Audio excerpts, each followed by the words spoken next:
So I'm doing this video because I promised all of our viewers, all the people that subscribe to this channel that wanted to get updates on AB210.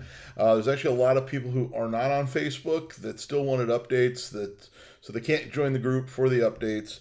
But I've got some really bad news. The author of AB210, Assemblyman Voepel from East San Diego County, he actually pulled the bill. He was asked to pull the bill, I believe, by the chairman of the Transportation Committee because they didn't think there was enough support for the bill that would exempt all vehicles up to 1982 model year.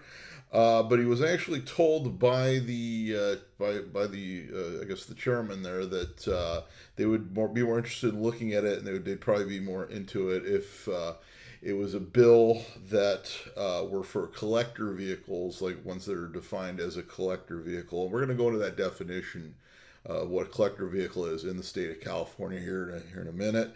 But I'm going to get through this list of stuff I wrote. So basically, I think they're getting the message, since this is the third bill that's come up to move the smog year cutoff. I think they're starting to get the message that there's actually a problem here. And this really does need to happen because people are investing thousands upon thousands of dollars in these vehicles, not knowing if they're going to be able to keep them registered because some obsolete part is no longer available, and the replacement part is not certified by the state. And there's so many different reasons why they really need to exempt these vehicles. So I think they're starting to get that message. I think a lot of people who saw my videos, who saw the petition online, and who heard about this and saw the different news reports about the Assembly Bill 210, have actually sent in letters. So I think this is the first time there's really been like a mass effort to write in about a bill to get the smog cutoff year moved up. So that's probably been a good job with everybody out there, and I think they're really starting to get the message here. So what Voepel has planned is a new bill that would exempt collector vehicles on a 25-year rolling basis. So it'd be like a 25-year rolling exemption, which is what it was a long time ago. It used to be 25 years, and then I think it got frozen, and then it came back. It was 30-year rolling for a while, then it got frozen at 1975 and older as exempt. About 15 years ago that happened, and it hasn't moved since then. So he's planning to do collector vehicles 25-year rolling. And I believe I'm going to be going up to Sacramento either at the end of this month or early February to give input on a new bill, along with some people from ACCC and whatnot, to give input as to what should be in this bill and what our strategy is to get support for it.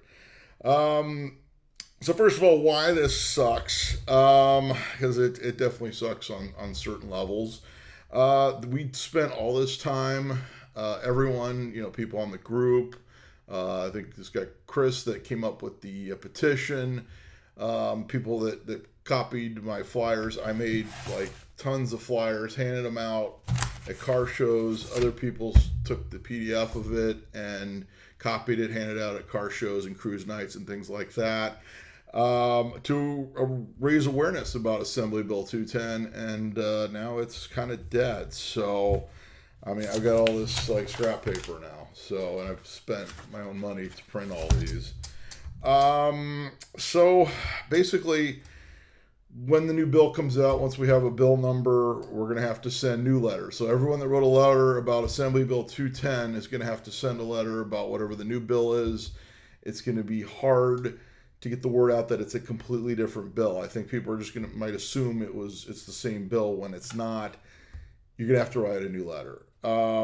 Obviously, if there's another online petition, it's got to be a new online petition mentioning the new Assembly Bill, not Assembly Bill 210.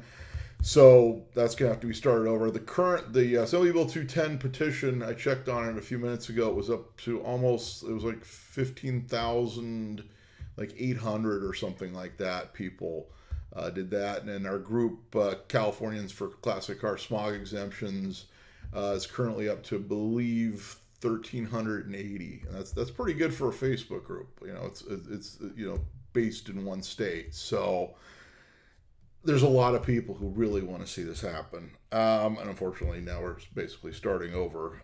Okay, so basically our last four videos, the last four videos I made on Assembly Bill 210, the ideas are still there, but Assembly Bill 210 is not. So I guess we're going to have to make new videos updating on people what's going on with the new Assembly Bill, obviously.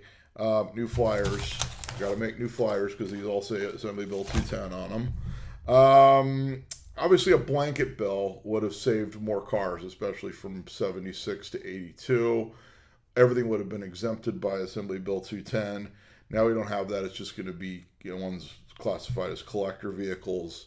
And of course, since it's for collector vehicles, as I'm going to go into in a minute, daily drivers will not be exempted, like anything that they see as a daily driver, since you have to have a collector vehicle policy. So what is the definition in the state of California of a collector car? This is what they say. It's got to be 35 years old, so that's 1985 and older, is a collector vehicle in California, according to this. This is with classic car insurance, or 25 years old with historic vehicle plates.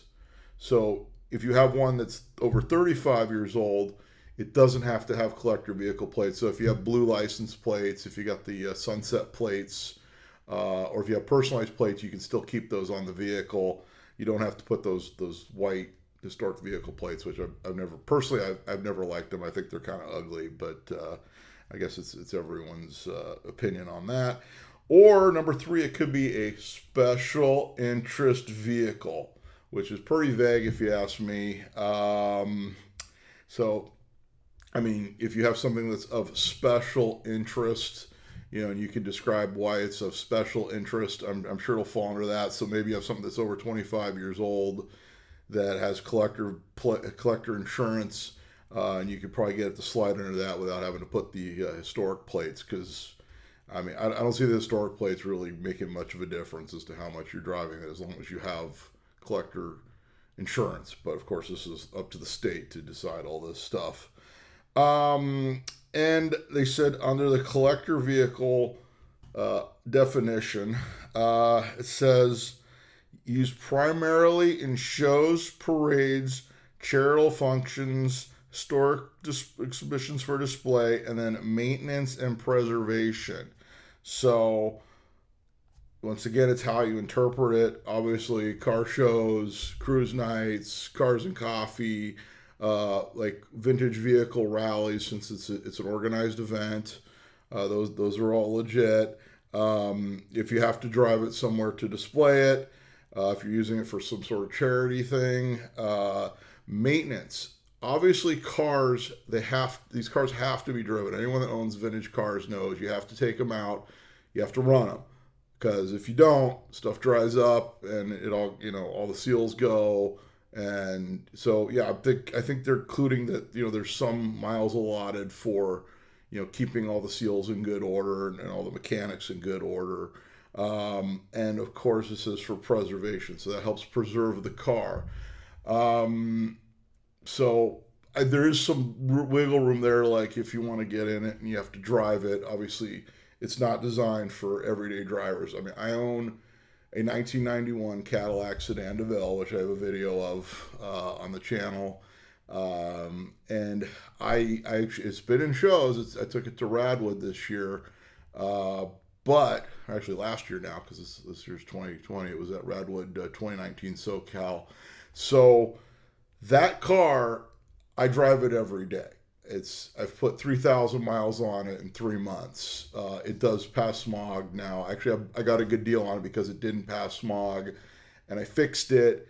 It actually wasn't that big of a deal, and now it passes smog with no issues. So that car I could not get under this because that is my daily driver. It's not really a big deal for me because it does pass smog, and that sort of thing. But all my other vehicles, even my Mustang 5.0, my 1991, I've put 10,000 miles on it in 5 years, so it's like 2,000 miles a year.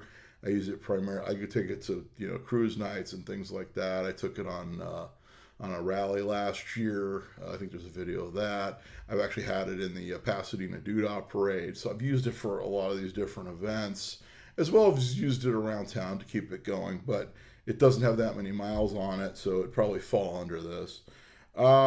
In the long term, I still think eventually, I don't know when, it's the day's going to come. It might not come for a while, but eventually they're going to have to exempt pre-OBD2, because it's kind of, as the years go on, there's fewer and fewer pre-OBD2 cars out there. It's becoming more of a financial burden for the smog stations to maintain that equipment. And that's probably why most of the states that do smog checks have gone to where they're exempting all the pre-OBD2 stuff now, because it's obsolete equipment. I think I've said that in my previous videos as well. So I think that's eventually going to happen, where you're going to see all pre-OBD2 exempted in the state. Obviously, it's not going to happen yet, but I think eventually they're just going to have to do that. So after this meeting with this new bill, so after the meeting, I'm gonna obviously make a video, let you know what the deal is with the new bill. We're gonna have to drum up some support. We're gonna have to make some new flyers now because these are obsolete, and we're gonna have to figure out how to spread the word about the new bill and let people know that it's not Assembly Bill 210. It's a completely different bill, and thus requires a whole new effort to get it passed in the assembly. Some ideas I've come up with to get the word out for the people that aren't on Facebook, or even the people that are on Facebook, because as anyone knows, Facebook's algorithm's kind of weird. So a lot of times if I post something in the group or an announcement, not everyone who is on the page is going to see it. So it'd be nice to have a way where we could do that. I thought about doing mass emails. People don't like spam emails. I really don't want to do that. And obviously there's legality. I mean, you can go through a company, and of course that costs money. Or we have these YouTube videos, which other people have actually subscribed to the channel just to get the updates on the Assembly Bill 210. You could hit the bell, but you're going to get updates for all my videos. So any video I post, you're going to get, which fortunately they're pretty much all car videos. So if you like car videos, you're in luck. Which I assume you do if you're a car person and you're watching this video right now. The Facebook group's going to keep on chugging and doing what it is. It's Californians for Classic Cars, Smog Exemptions. If you're on Facebook, I'll put a link in the description, and you can go ahead and go to the group, and you can subscribe to the group, and that's what we're going to do. So for now, if you do want to get updates on this new bill and what's moving forward with getting a smog exemption for classic cars, subscribe to my channel and hit the notification bell.